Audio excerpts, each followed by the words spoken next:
मेरे साथियों, समय की कीमत है। समय को फालतू नहीं गमाएं और एक एक पल का, एक एक क्षण का, एक एक सेकंड का सदुपयोग करें, क्योंकि समय निकल जाने के बाद में फिर वापस हाथ में नहीं आता। हाथ में से छूटने वाला पत्थर वापस उसको नहीं पकड़ सकते हैं। इसलिए समय को अपन गमाएं नहीं। और जो बुद्धिमान लोग हैं, जो विद्वान लोग हैं, उनका जो समय है वो काव्य शास्त्र का अध्ययन करने में, अच्छे अच्छे ग्रंथ पढ़ने में और फिर कोई सुकृत कार्य करने में उनका समय गुजरता है। लेकिन समय जो है एक ऐसी चीज़ है जो हमको दोबारा नहीं मिलता है। इसलिए किसी प्रकार की कलह करने में, लड़ाई झगड़ा करने में, इस प्रकार की गतिविधियों में या फालतू का वाद विवाद करने में हमको समय व्यर्थ में नहीं गंवाना चाहिए और जो हमारा समय है उसको अच्छी तरीके से गुजारना चाहिए। कहा है ना कि समय की कीमत है, समय अनमोल है। इस समय का कोई मोल नहीं है।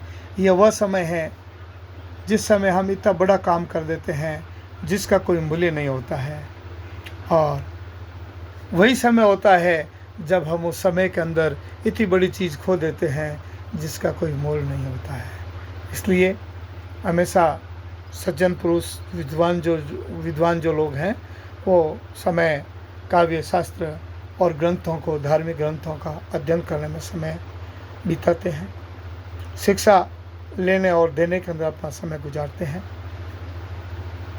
और जो दुर्व्यसन करने में, नशाखोरी करने में, नींद लेने में या कलह करने के अंदर समय जो गुजारते हैं वो अपना समय गंवाते हैं और मानव जीवन में आकर के फिर उनके हाथ में कुछ नहीं आता है।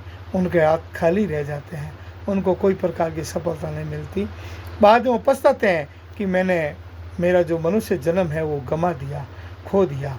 इसलिए ऐसा नहीं हो कि हमको बाद में पछताना पड़े कि हमने समय को गंवा दिया और समय रहते हम किसी की भलाई, कुछ कमाई, कुछ अच्छे कर्म, कुछ ज्ञान उपदेश और इस प्रकार के सुकृत कार्य, दान पुण्य, धन्य ग्रंथ पढ़ना और हमारे सभ्यता और संस्कृति का अध्ययन करना, यह हमने समय रहते नहीं किया तो फिर बाद में सिर्फ पछताना शेष रह जाएगा। हाथ जो है, हमारी जो मुट्ठियाँ धूल से भर जाएगी। इसलिए हम अच्छे कार्य करें, सुकृत कार्यों के अंदर हमारा समय गुजारें। राधे राधे, सीताराम, जय गुरुदेव।